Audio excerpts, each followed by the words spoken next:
যারা তাকওয়া অর্জন করেছে, যাদের ভিতরে আল্লাহর ভয় ঢুকছে, যারা আল্লাহর ভয় অর্জন করতে পারছে, যাদের ভিতরে তাকওয়া অর্জন হয়েছে, তাকায় দেখেন এরা এরা সে দুনিয়ার মধ্যে যদিও দেখতে এমন ছোট মনে হয়, যেমন নিম্ন শ্রেণীর মনে হয় কেউ রিক্সা চালক, কিন্তু তার ভিতরে যদি তাকওয়া ঢুকা যায় সেই লোকটা আল্লাহর কাছে অনেক দামি। একটা ঠেলা গাড়ি চালক যদি তার ভিতরে আল্লাহর ভয় ঢুকে যায়, তাকওয়া ঢুকে যায়, তাহলে তারা আল্লাহর কাছে অনেক দামি হয়ে যায়। যদি মানে একটা একেবারে যে শ্রেণীর মানুষ হোক, কালো কুচকুচে হোক, চেহারা এমন ভালো না হোক, রাখাল হোক, যদি তাকওয়া তার ভিতরে ঢুকে যায় এই মানুষটা সফল হয়ে যায়। সুনানে বাইহাকিতে হাদিস ইরশাদ হয়েছে, আব্দুল্লাহ ইবনে আমর রাদিয়াল্লাহু তাআলা আনহু সফরে বের হয়েছেন, দুপুরে খাবারের সময় হয়েছে, দস্তরখান বিছানো হয়েছে, খাবারের সময় কেউ পাশে থাকলে তাকে ডেকে একসাথে বসে খাবার খাওয়া। তো সাহাবায়ে কেরাম তো তারা সবসময় সুযোগ পেলে আমলের চেষ্টা করতেন, সুন্নত আদায়ের চেষ্টা করতেন। তো ডাকলেন যে আসো ভাই, আমাদের সাথে দস্তরখান বিছানো, খাবারে মানে উপস্থিত, আমাদের সাথে তুমি শরীক হও। রাখাল বললেন আমি তো রোজা রেখেছি। আব্দুল্লাহ ইবনে আমর রাদিয়াল্লাহু তাআলা আনহু বললেন যে দেখো এখন তো রমজান মাস না, আর রমজান মাস ব্যতীত মানে নফল রোজা মেহমানদারির খাতিরে ভেঙ্গে ফেলা যায়, খাওয়া যায়, তুমি খাবার গ্রহণ করো। রাখাল যুবক বললেন যে না, আমি তো সেই 0 দিনের জন্য রোজা রাখি, আমল করি, যেদিন আমল ব্যতীত বান্দার কোনো কিছু আর কাজে আসবে না। এইভাবে যখন বলতেছিলেন আব্দুল্লাহ ইবনে আমর রাদিয়াল্লাহু তাআলা চিন্তা করলেন, তো দেখি তাহলে আরেকটু ভিতরে ঢুকা তার ভিতরে কি পরিমাণ তাকওয়া, সে কি পরিমাণ আল্লাহকে ভালোবাসে। তো এবার আব্দুল্লাহ ইবনে আমর রাদিয়াল্লাহু তাআলা আনহু বিকালবেলা সন্ধ্যা যখন গড়িয়ে আসলো তখন বলল, ও রাখাল ভাই, তোমার কাছে তো অনেকগুলো বকরি আছে, তুমি অনেকগুলো বকরির পাল নিয়ে মানে একটা বিশাল পাল নিয়ে আসছো, একটা বকরি আমাদের কাছে বিক্রি করে দাও, আর এর বিনিময়ে তুমি টাকাও পাইবা, আবার তুমি তোমাকে ইফতারি করার জন্য কিছু গোশত পাকাইয়া তোমাকে দিব।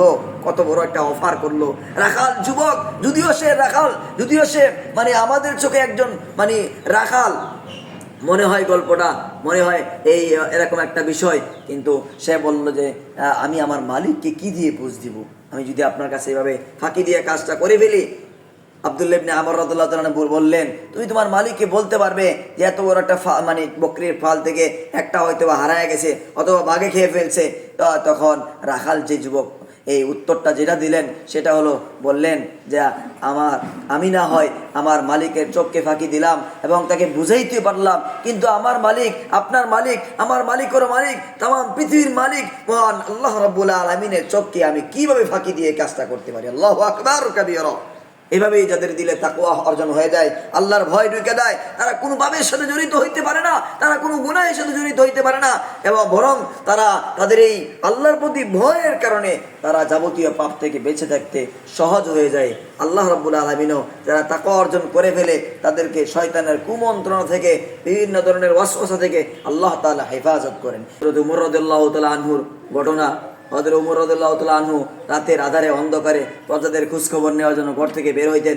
একদিন রাতের বেলা গিয়ে দেখেন ঘরে এক বুড়া মহিলা, বৃদ্ধ মহিলা মেয়েকে ডাকতেছে যে উঠো উঠো, আমরা উটের দুধ দহন করব।